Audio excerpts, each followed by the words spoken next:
Hello everyone, welcome back to daily market news and analysis. आज बात करेंगे advance decline ratio की, sector wise top gainers, top losers, stock wise top gainers, top losers and आज का catch रहेगा commodities trading के बारे में, जिसमें हम जानकारी देंगे कि कमोडिटीज ट्रेडिंग हमें कैसे करनी है, कौन से चार्ट्स को हमें देखना है और किस तरीके से उनको एनालिसिस करना है। So welcome to our channel Trilogic Traders.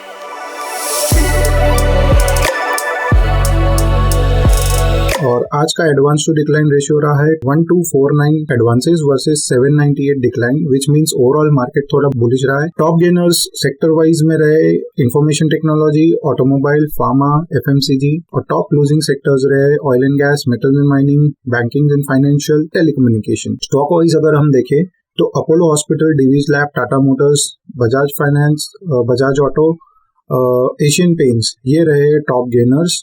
और कोल इंडिया, कोटक बैंक, भारतीय एयरटेल, एसबीआई लाइफ, ये रहे टॉप लूजर्स। अगर हम बात करें निफ्टी की तो it open with a gap open हुआ है बट इवेंचुअली डिप डाउन। तो कल का जो लो था, जो कि हमने कहा था कि गैप को टेस्ट करने आ सकता है, उस लो को आज निफ्टी ने ब्रेक करने की कोशिश की है और ऑल्सो अपना 18460 का जो सपोर्ट था उस लेवल को टेस्ट करके जो है प्रीवियस डे लो जो था उसके ऊपर क्लोजिंग दिया है।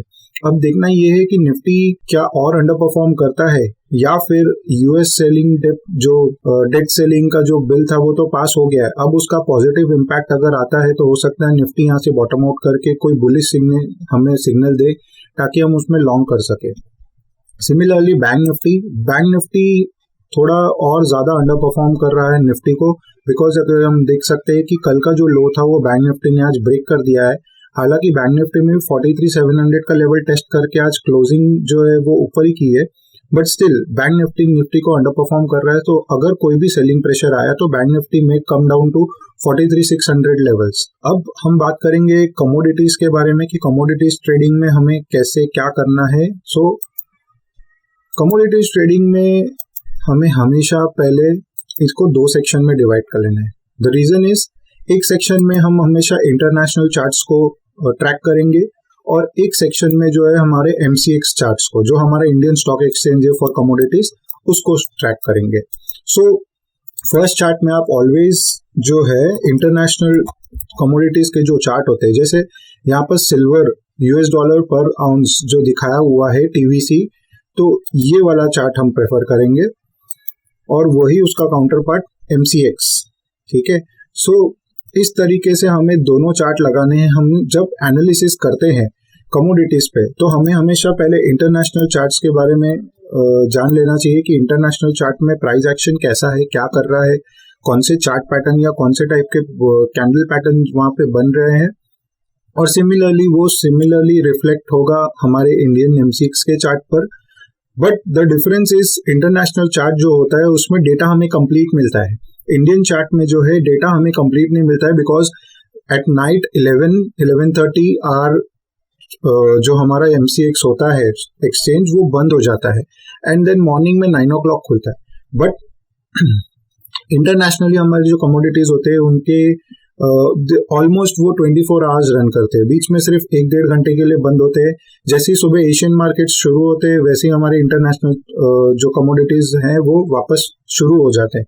सो 1 से 2 घंटे का गैप होता है। उसके अलावा ये मार्केट जो है वो ऑलमोस्ट पूरा टाइम चालू ही रहता है। सो जब हम व्यू बना रहे हैं, जैसे कि फॉर एग्जाम्पल अगर हम सिल्वर में देखें तो सिल्वर एक रेजिस्टेंस जोन में है। ओके, सो ये सिल्वर एक रेजिस्टेंस जोन में है। इस जोन को तोड़ने की उसने कोशिश की थी बट वो फेल हो गया।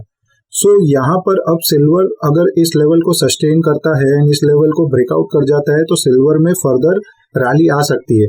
इसी को अगर हम इंडियन चार्ट्स और हमारे लेवल्स के हिसाब से देखने जाएं तो जैसे कि हमने कहा था प्रीवियस वीडियो में, अगर सिल्वर ये ब्रेकआउट कर जाता है, जो कि कल उसने किया भी था, ओके, बट उसके बाद में today it has given up all the gains from yesterday. So अब ये वापस से एक अटेम्प्ट हो रहा है इस ट्रेंड लाइन को ब्रेक करने का, और अगर सिल्वर जो है इस ट्रेंड लाइन को ब्रेक कर जाता है 71,680 का जो लेवल है, अगर इस लेवल को ब्रेक कर जाता है तो सिल्वर का हमारा जो टारगेट है, as we have said earlier in our video, कि 73,600 का जो लेवल है वो सिल्वर का टारगेट हो सकता है।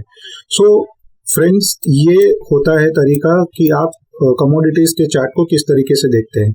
आई विल रिपीट, हम हमेशा कमोडिटीज के चार्ट में ऐसे दो सेक्शंस लगा लेते हैं, जिसमें कि एक सेक्शन होता है जिसमें हम इंटरनेशनल चार्ट्स को एनालाइज करते हैं, देखते हैं, और फिर उसी पर एक्शन लेने के लिए हमें अपने Indian counter part that is MCX के चार्ट को देखना होता है। बात करेंगे अगर सिल्वर के लॉट साइजेस की, तो सिल्वर में 3 प्रकार के लॉट साइज अवेलेबल होते हैं। एक होता है silver which is also called as silver mega, फिर होता है सिल्वर मिनी और होता है सिल्वर माइक्रो। इन तीनों में डिफरेंस ये है कि फर्स्ट जो सिल्वर मेगा होता है उसका यूनिट होता है 30 kgs, so the lot size actually is 30। जो सिल्वर मिनी होता है उसका लॉट साइज होता है 5 बिकॉज उसका यूनिट होता है 5 kgs, और सिल्वर माइक्रो का यूनिट होता है 1 kg। सो सिल्वर माइक्रो का यूनिट होता है, लॉट साइज होता है 1। इसको मैं एग्जांपल के साथ आपको एक्सप्लेन करूंगा। फॉर एग्जांपल, अगर सिल्वर 100 पॉइंट्स का मूव देता है तो सिल्वर मेगा जो है that will give you 30 into 100 points का profit. Similarly silver mini will give you 5 into 100 points का profit, and silver micro will give you 1 into 100 points का profit. I hope that is clear.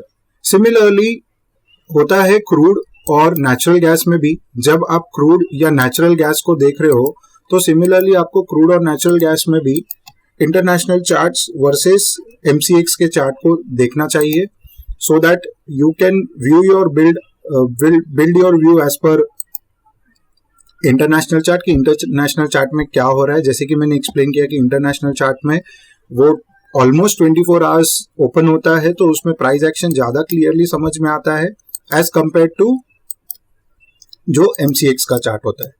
सो अगर आपको commodities trading के बारे में और जानकारी चाहिए कि हम कैसे फ्यूचर्स में या फिर वेरियस लॉट्स में, जैसे कि सिल्वर मेगा, माइक्रो या फिर मिनी हो गया, या फिर क्रूड ऑयल या फिर क्रूड ऑयल मिनी हो गया, इसमें हमें ट्रेड कैसे करना है, then subscribe to our channel and comment section में कमेंट कीजिए कमोडिटीज ट्रेडिंग। Thank you.